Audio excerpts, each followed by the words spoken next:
રસાયણ વિજ્ઞાનના ઓનલાઈન શિક્ષણમાં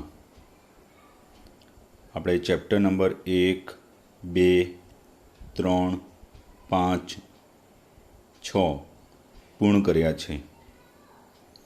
અત્યારે 7મું પ્રકરણ ચાલી રહ્યું છે. આજથી આ વિડીયો લેક્ચરથી ચેપ્ટર નંબર 4 ચાલુ કરીએ છીએ. ચેપ્ટર નંબર 4 રાસાયણિક ગતિકી, કેમિકલ કાઇનેટિક.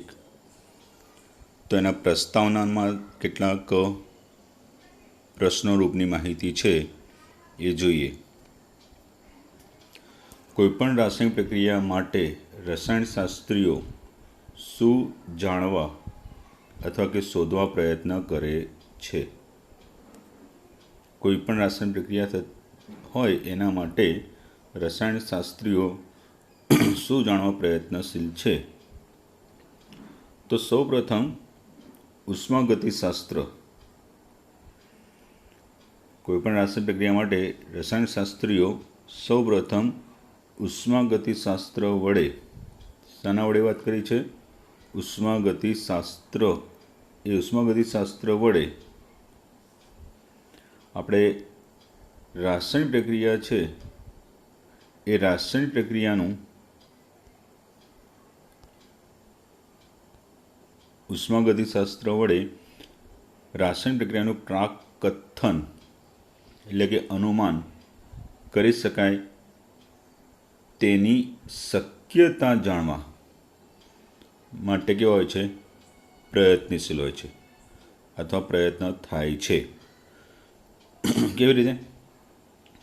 તો જો એ રાસાયણિક પ્રક્રિયા છે એનું અચળ તાપમાન દબાણે પ્રક્રિયાની મુક્ત ઉર્જાનો ફેરફાર, એટલે એને લખાય, અહીંયા લોકોએ ખોટું લખ્યું છે, એને લખાશે કેવી રીતે? તો કે ડેલ્ટા આર જી. એટલે આનો મતલબ થાય પ્રક્રિયાની મુક્ત ઉર્જાનો ફેરફાર. આવું લખાય. આ લોકોએ ડેલ્ટા જી અપોન આર, એટલે આર આની નીચે લખવો જોઈએ, એની જગ્યાએ છેદમાં કરી નાખ્યો છે. તો થોડી ઘણી ભૂલ હોયા કરે. ચલો, તો એ ડેલ્ટા આર જી 0 અથવા ડેલ્ટા આર જી ઋણ હોય. કેવું હોય? ઋણ હોય તો તે પ્રક્રિયા સ્વયંસ્ફુરિત, એટલે મીન્સ કે આપમેળે થાય. એટલે આથી જો ડેલ્ટા આર જી <0 હોય તો પ્રક્રિયા શક્ય હોય છે. બરાબર? એ આ બધું આપણે આગળ ભણી ચૂક્યા છીએ. નંબર 2, તો પ્રક્રિયા છે કેટલી માત્રામાં, કેટલા અંશમાં, એટલે કે કેટલા ટકા પુરોગામી દિશામાં થઈ છે. પુરોગામી દિશામાં થઈ છે એટલે પ્રક્રિયકથી નીપજ એ પુરોગામી દિશામાં આગળ ધપશે કે થઈ છે તે રાસાયણિક સંતુલનથી જાણવા પ્રયાસો થાય છે. જે સંતુલન અચળાંક કે ના મૂલ્યથી નક્કી કરી શકાય છે. આ સંતુલન અચળાંક કે <0 હોય તો પ્રક્રિયા પુરોગામી દિશામાં થાય. એટલે કે કેનું મૂલ્ય જેમ વધારે તેમ નિપજોનું પ્રમાણ વધારે હોય છે. એ તો તમને ખ્યાલ છે જ ને કે સંતુલન અચળાંક કે બરાબર શું કહેવાય? નિપજની સાંદ્રતા ભાગ્યા પ્રક્રિયકની સાંદ્રતા. બરાબર? તો જેમ કેનું મૂલ્ય વધારે હશે એમ નિપજોનું પ્રમાણ વધારે હોય. ત્રીજી બાબત, કે રાસાયણિક ગતિકીથી પ્રક્રિયાના વેગ અને વેગ ઉપર અસર કરતા પરિબળોનો અભ્યાસ કરવાનો પ્રયત્ન થાય છે. કઈ બાબત કીધી? પ્રક્રિયાના વેગ અને વેગને અસર કરતા પરિબળો છે એનો અભ્યાસ કરવાનો પ્રયત્ન થાય છે. તો આમ પહેલી કે રાસાયણિક પ્રક્રિયા શક્ય થશે કે નહીં.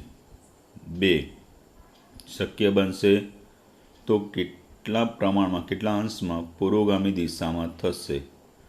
અને 3, એ પ્રક્રિયાનો વેગ અને એને અસર કરતા પરિબળો છે એને જાણવાનો પ્રયત્ન કરે છે અથવા પ્રયત્નશીલ હોય છે. કોણ? રસાયણ વિજ્ઞાનીઓ. શાના માટે? રાસાયણિક પ્રક્રિયા માટે. બરાબર. હવે આગળની વાત કરીએ તો રાસાયણિક ગતિકી એટલે શું? રાસાયણિક ગતિકી એટલે શું? રાસાયણિક ગતિકીથી અને ઉષ્મા ગતિશાસ્ત્રથી શું માહિતી મળે છે? આ પ્રસ્તાવનાની અંદર છે એ બધા આપણે પ્રશ્નો 1 by 1 લખીએ છીએ. તો રાસાયણિક ગતિકીની જો આપણે વ્યાખ્યાની વાત કરીએ, શાની? રાસાયણિક ગતિકીની. બરાબર મિત્રો. તો એને અંગ્રેજીમાં કાઇનેટિક્સ. શું કહેવાય છે? કાઇનેટિક્સ. કે જેનો ગ્રીક શબ્દ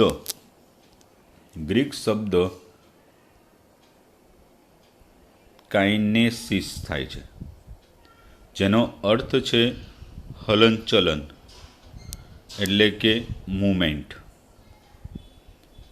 તો જેમાં પ્રક્રિયાના વેગનો અભ્યાસ અને તેમની ક્રિયાવિધિ સહિત, પ્રક્રિયા વેગ છે એનો અભ્યાસ અને ક્રિયાવિધિ સહિત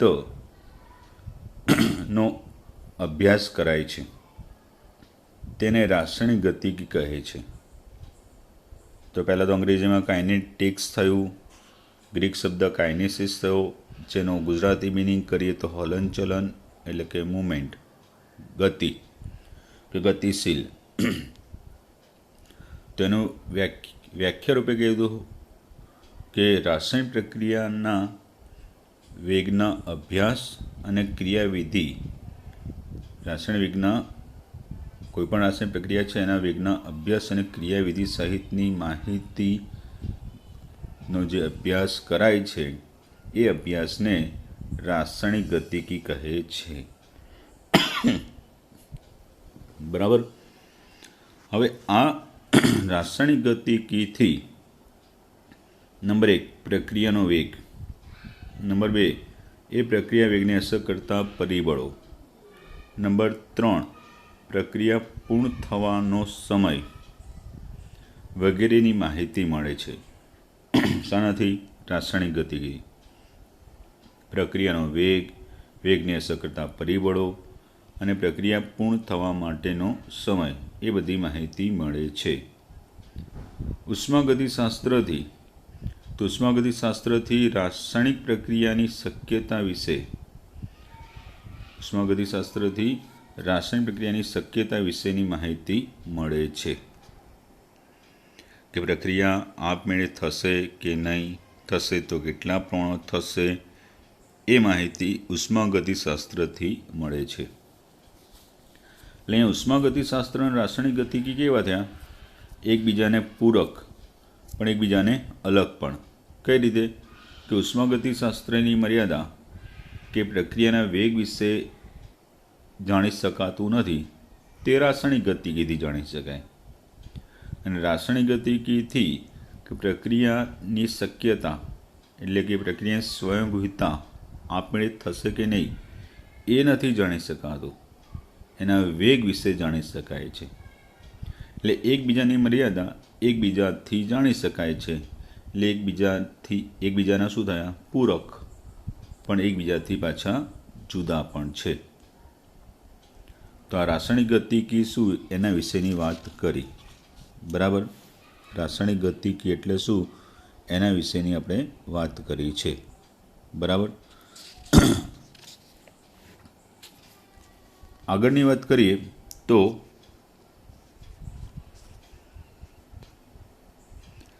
રાસાયણિક પ્રક્રિયા એ રાસાયણિક પ્રક્રિયાના વેગને આધારે પ્રક્રિયાઓનું વર્ગીકરણ ઉદાહરણ સાથે જણાવો. તો કોઈપણ રાસાયણિક પ્રક્રિયા છે એના વેગને આધારે આપણે 3 પ્રકારે વર્ગીકરણ કરી શકાય. કઈ 3 પ્રકારે? તો એક, ઘણી જ ઝડપી પ્રક્રિયા અથવા ઝડપી પ્રક્રિયાઓ. તો કેટલીક પ્રક્રિયાઓ ઘણી જ ઝડપી હોય છે, ઘણી જ ઝડપી હોય છે કે જે ત્વરિત પૂર્ણ થાય છે. કેવી? ત્વરિત પૂર્ણ થાય છે. જેમ કે આયનીય પ્રક્રિયાઓ. કઈ? આયનીય પ્રક્રિયાઓ કે જે ઘણી ઝડપી હોય છે. ઉદાહરણ તરીકે સિલ્વર નાઇટ્રેટ અને સોડિયમ ક્લોરાઇડના જલીય દ્રાવણને મિશ્ર કરવાથી ત્વરિત સિલ્વર ક્લોરાઇડના અવક્ષેપ બને છે. સમીકરણ ઉપર લખો તો AgNO3 plus NaCl it gives AgCl plus NaNO3. એટલે આ પ્રક્રિયાની અંદર શું થયું કે Ag પ્લસ અને Cl માઇનસ આયન વચ્ચે પ્રક્રિયા થઈ. આયનો વચ્ચેની પ્રક્રિયા એ કેવી? કુલંબિક આકર્ષણથી થતી હોય, એટલે કેવી હોય? ઝડપી હોય. એટલે એનાથી AgCl બન્યો, અદ્રાવ્ય પદાર્થ, એટલે અવક્ષેપ રૂપે મળે. પછી તો કે Na પ્લસ અને NO3 માઇનસ આયન વચ્ચે પ્રક્રિયા થાય. તો આયનો વચ્ચેની પ્રક્રિયા મેં હમણાં કીધું કુલંબિક આકર્ષણથી થતી હોય, એટલે કેવી હોય? ઝડપી હોય. બરાબર મિત્રો. તો પછીની પ્રક્રિયા વિશે વાત કરીએ તો ઘણી જ ધીમી પ્રક્રિયા. ઘણી જ ધીમી પ્રક્રિયા. તો કેટલીક રાસાયણિક પ્રક્રિયાઓ છે અતિ ધીમી હોય છે. કેવી? અતિ ધીમી. અને લાંબા સમયે નિપજમાં પરિવર્તન પામે છે. લાંબા સમયે નિપજમાં પરિવર્તન પામે છે. તેમને ઘણી ધીમી પ્રક્રિયાઓ કહે છે. ઉદાહરણ રૂપે હવા અને ભેજની હાજરીમાં લોખંડને કાટ લાગવાની પ્રક્રિયા ઘણી જ ધીમી છે. બરાબર. આ સિવાય બીજું એક્ઝામ્પલ કે હવામાં વર્ષોથી નાઇટ્રોજન અને ઓક્સિજન વાયુ છે, પણ એમની વચ્ચે પ્રક્રિયા ખૂબ જ ધીમી, કે ક્યારેક વીજળીનો ઝબકારો થાય તો એમની વચ્ચેની પ્રક્રિયા થઈ અને નાઇટ્રોજન ઓક્સાઇડ બને. તો ત્રીજી છે મધ્યમ ગતિથી થતી પ્રક્રિયા, જે ખાસ ઉત્સેચકો કે ઉદ્દીપકની હાજરીમાં થતી હોય, જેવું કે સ્ટાર્ચનું જળ વિભાજન, ખાંડનું વિતક્રમણ એટલે કે ઇન્વર્ઝન. વિતક્રમણ એટલે વિરુદ્ધ, જે આપણે આગળ ભણીશું. તો આ રીતની, અને આપણે આ ખાંડનું વિતક્રમણની પ્રક્રિયા પૃષ્ઠ રસાયણમાં 20 સમાંગ ઉદ્દીપનમાં ભણી ચૂક્યા છીએ, યાદ આવે તો. બરાબર. તો આજે છે તમને પ્રસ્તાવનામાંથી 3 પ્રશ્નો રૂપેની માહિતી સમજાવી છે. એટલે આ જે ક્યાંક પ્રશ્ન પૂછાય, કોઈ VSQ MCQ રૂપે આવી જાય તો ધ્યાન રાખવાનું રહેશે. બરાબર. જય સ્વામિનારાયણ. તૈયારી કરતા રહેજો બધા. બરાબર. ચેપ્ટરો ખાસા ચાલી ગયા છે. ટૂંક સમયે MCQની પણ પરીક્ષાઓ ગોઠવી દઈશું. બરાબર. તૈયારી કરતા રહેવાનું રહેશે, તમારી જવાબદારી છે. બરાબર. જય સ્વામિનારાયણ ફરીથી.